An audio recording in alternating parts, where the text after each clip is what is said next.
Ladies and gentlemen, parents, family, graduates,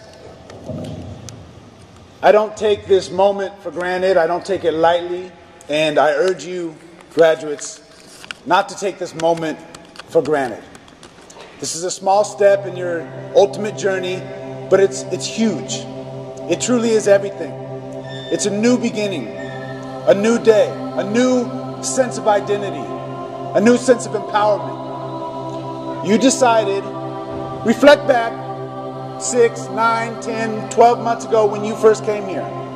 When you first heard of Job Corps. When you decided, you know what, I'm going to go ahead and try that. I'm going to go forth and I'm going to face my fears. I'm going to challenge myself. I'm going to change my life. Remember how you felt when you first got here. And now when you're completing it, you're making this transition. An opportunity presented itself before you. And you were bold enough, you were daring enough to say, you know what, I'm going to face that. I'm going to do this. And that's no small task. You showed up, you had a good attitude most of the time, and you worked hard. These are 3 qualities that will carry you through all of your days. No matter what you want in life, show up, have a great attitude, and work your proverbial tail off. And I promise you, you can attain whatever you want. This is a new beginning. For you, for your families, your friends, your children, your loved ones. I can recall my own new beginnings when an opportunity presented itself to me. And I said, you know what? I'm going to change my life. As a high school dropout, a petty criminal, small-time thug. Really, my name was Mud. Worthless. I got my GED at 25. I was blessed to get into the University of Oregon the next year. And it truly felt like somebody opened up a back door and said, come on, run. And I ran in, bam, they closed the door. And I was a student on campus, going to classes, working on my undergraduate degree. I graduated, double major, 2 bachelor's degrees, and I'll be graduating my master's degree this May. And I only say that to say this. Education is the great equalizer. Education does not stop today. This is a step on your journey. Education, knowledge, wisdom, understanding, empowerment. This is what's going to be the thing that carries you throughout all of your days. When you're an old man, an old woman, still learning, still gaining wisdom, still getting skills and tools so you can teach the young ones. That's what it's about. One thing I've learned on my way is that what you do in your downtime is equally, if not more, important than what you do in the classroom, on the job. Your passion may not be office management. Your passion may not be to be a nurse's assistant, electrician, construction, whatever your certificate is, whatever you've accomplished today, that may not be your passion, your heart of hearts.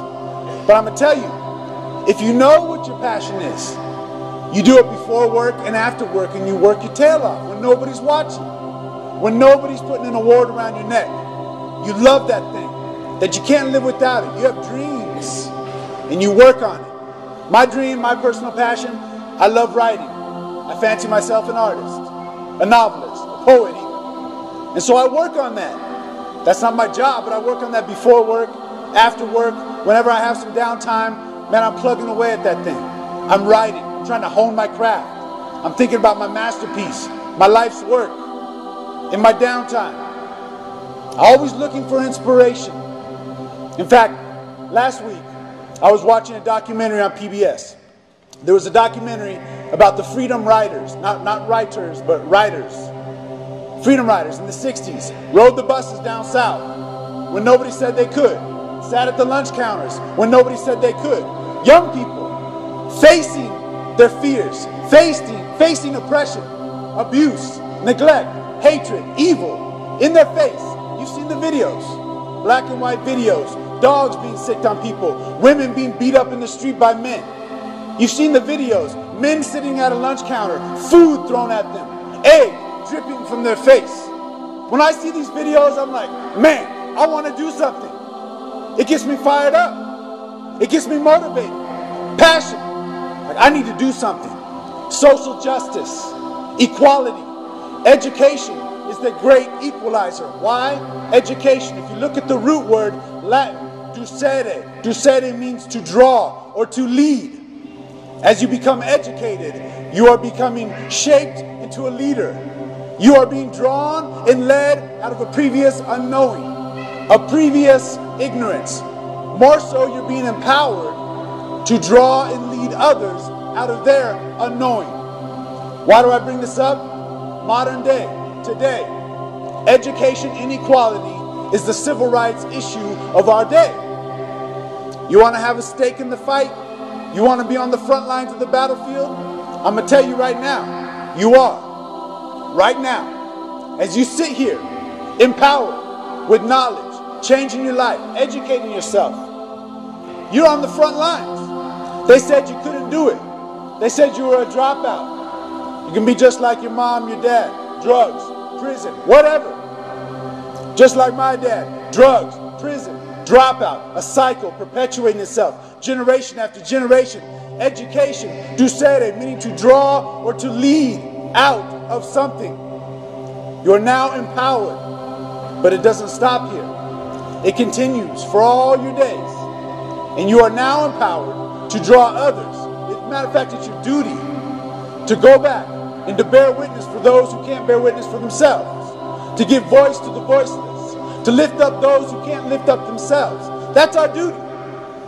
Those of us who are dropouts, criminals, drug addicts, whatever.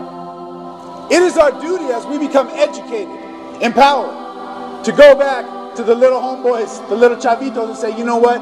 You don't want to do that. Stay in school. That's the way to do it. Expand your opportunities. And to keep it really, really simple, I always go back to 3 fundamental things. Number 1, show up. Whether it's a job, school, an opportunity. The root of opportunity is port. Puerta, door. There's a door presenting itself before you. You have to be prepared to walk through that door. But you got to show up. If you don't show up, you don't get anything. There's no prize, no medal, no nothing. Number 2, have a great attitude. People are drawn to those who have a great attitude.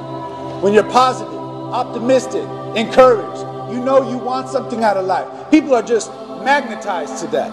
I promise you. Just try to have a great attitude. Number 3, work, work, work. There's no substitute for hard work. Your work will pay off. Diligently, disciplined, consistently, day after day, week after week, year after year, as you've done in this past year, however long you've been here. You stuck it out. You stayed with it. You encouraged yourself when nobody else would. You did the work when nobody else was there to put a medal around your neck, to put a hat on your head, to give you a robe. That's what it's about. Passion, inspiration. Show up, have a great attitude, and work your tail off. Young people, I applaud you, I congratulate you, and I thank you for being on the front lines of this battlefield, this civil rights movement today, social justice and inequality that needs to be recognized. You're on the front lines, you're doing the work, and you're now empowered to go and help the young people that need help. So I thank you, I congratulate you, give yourselves a round of applause.